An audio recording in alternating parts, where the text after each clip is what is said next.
rock and rule. Good band, hot music, the best of times. It could have lasted forever.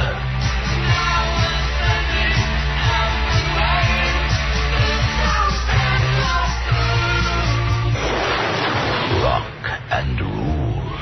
Journey to a world where the cosmic forces of music, magic, and technology collide, bringing you head to head with a beast from another dimension.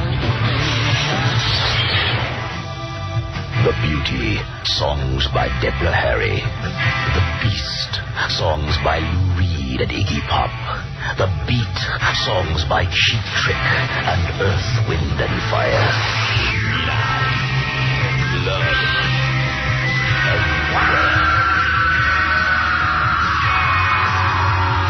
Rock and rule.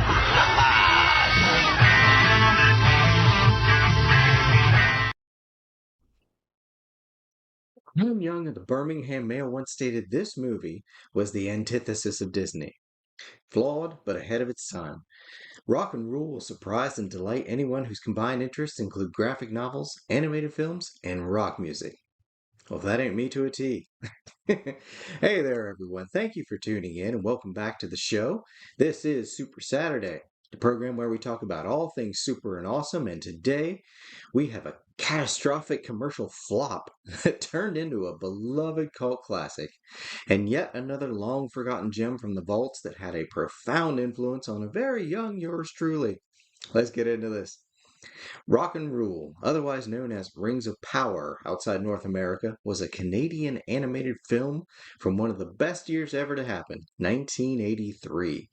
Featuring songs by a very young Cheap Trick, Debbie Harry at the height of her craft, Lou Reed the freaking legend, Iggy Pop, and superstar group Earth, Wind and Fire. It takes place in a post-apocalyptic world where dogs, cats, and rats have evolved and humans are long gone. Sounded cool as hell to me then, sounds even cooler now.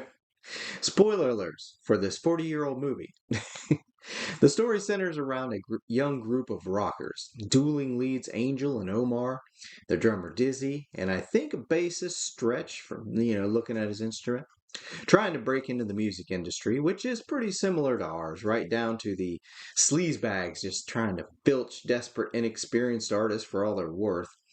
Now on the other side, you've got a washed up rake of a figure, Mock Swagger. Wonder who that could be a reference to. Trying to summon a demon. As to why he wants to summon a demon, the reasons range from wanting power to wanting to watch the world burn to wanting to be relevant again in a world that's moving on from him. Mostly the latter, I felt. Mock is assisted by a trio of doofuses, big stupid muscle to do his dirty work. In order to summon his demon, Mock has to have a very specific voice, which he discovers Angel has. So, he kidnaps the girl, and the entire movie is the on-again, off-again chase of the boys trying to rescue Angel. Spoiler alert, they are profoundly unsuccessful at rescuing. In fact, Angel rescues herself several times, but always Mock manages to recapture her. Now, the film had the barest thread of a working plot and allegedly no real script. The voice actors and production crew coming up with the details as they went, so that explains why the film feels unrefined and almost stream of consciousness. The dialogue is choppy, the timing isn't tightened up at all, so you'll have somebody say something, there's way too much of a pause, somebody responds, and another character might be talking right over the person responding, so the film absolutely could have benefited from a few more minutes in the oven, another pass to tighten up the dialogue and delivery, but it's a long way from anything I would call bad, and I'll tell you why. There is an earnestness and sincerity to the film that just works for me, and I think for a lot of folks out there, judging by the depth and endurance of its cult following. I myself was exposed to this. Heck, it probably was the early mid 80s. As I've mentioned on the show before, we had a satellite dish and we often picked up Canadian stations. Much Music was a favorite. But there's no doubt in my mind I stumbled across this film sometime after school, broadcasting on some Canadian channel, and it burned itself into me. I'd spend the next 40 odd years half remembering sequences and scenes with only a vague, confused notion of the film. Enter YouTube a couple years ago. Now, the algorithm moves in mysterious ways, but I saw something about a cartoon animal character named Angel, and her very Debbie Harry like appearance stirred something in me, a very old memory. It took me a while to track down what movie the scene was from, and even when I did, I wasn't sure if this movie was the one I remembered from my earliest days. Turns out it was. At least I'm pretty sure it was. Memory ain't what it used to be. I spent the next few months watching scenes here on YouTube to be sure before I committed money, and just recently ordered a copy off Amazon. Not the ultra expensive one, obviously. I popped it in just the other night and was like, oh my lord, I remember this from when I was itty bitty. I remembered this almost on a genetic level rather than an actual memory. Part of my brain began critiquing, as I typically do, but most just said, shut up and enjoy the show. And I did. It's easy to see why there's such a cult following with this film, and I'm glad there is. Like I said, the earnestness and sincerity baked into the production go a long way. Also, the animation was way ahead of its time. It's very similar to Heavy Metal, which came out just a couple years prior to this one. The demon, once it's summoned, in particular, is gnarly, and I love the contrasting animation style for it. It really sets it apart from the rest of the characters, gives it that alien otherness. And you'd be forgiven if you thought this was a Ralph Bakshi film. A lot of folks, myself included, made that mistake for a while. But this is a Nelvana thing, and honestly, the only reason it bombed as hard as it did at the box office was MGM They snubbed the film, not even promoting it even a little. And they even poo pooed all over the original voice actor for Omar, Greg Salata, for who knows what petty and ridiculous reason. There are DVD copies out there. I snagged mine for, I think, between 15 to 20, somewhere in there.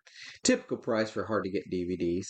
And to my knowledge, there's absolutely no merchandise. And there's no soundtrack, allegedly due to all the artists being under contract to various different record labels. In fact, you'd have to piece together the songs themselves from a half dozen different albums if you were so inclined. The few critics who actually got to see it generally praised it. Like I said, it was ahead of its time in many ways. Spin called it the greatest oddball sci fi musical ever committed to animation cells, and I quite agree. Though I generally disagree it's a musical. The thing has less than a half dozen songs, as far as I know, and nobody's walking around sing-songing their lines. Just because a film has music in it does not a musical make. Anywho, as has been discussed, the film cost 8 million and it made maybe 30K. It's arguably the biggest flop of all time, but we'll see if Hollywood keeps pumping out crap to compete with that. But that's the thing about this movie. It was a flop. It is a mess, and yet it's still so delightfully enjoyable. Absolutely worth the price tag, snap a copy. And like I always say, secure your physical media. Digital is flaky and impermanent, one update away from being lost media, so get a physical copy. But anyway, that's rock and roll for you all here. I highly recommend it. It's a great film. I thoroughly enjoyed it when I rewatched it, and it stirred up all those memories from childhood, from back in the early '80s, and it was just I just thoroughly enjoyed it. The music was great. Angel's song in particular was one of my favorites. It got stuck in my head. So I would recommend going out and getting a copy, snagging it, or if you can find it on YouTube. Sometimes it pops up here and there, but it's really hard to find. So anyway, that's all I got for today. Thank you all for tuning in. Thank you all for giving me a moment of your time. I appreciate it. And it is a wonderful day, although I think it might get a little warmer a little later on. So definitely drink some water. And it's Saturday. Watch some cartoons, read some comics, roll some dice, play some games, have some fun. And as always, have a good one.